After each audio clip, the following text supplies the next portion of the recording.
Father, we thank you. Glorify your Son Jesus Christ within these few minutes. Have your way in our life. Give us a new beginning. In Jesus' name. You had a dream. In that dream, you look at your wristwatch, the time is 8 o'clock.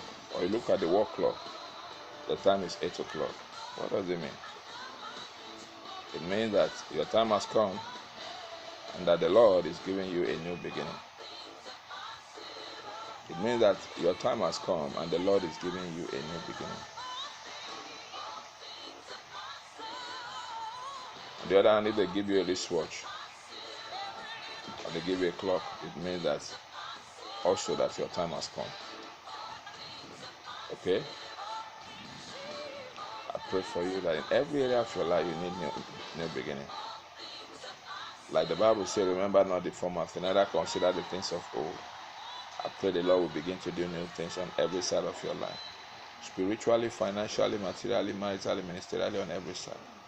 In Jesus' name. Amen. God bless you.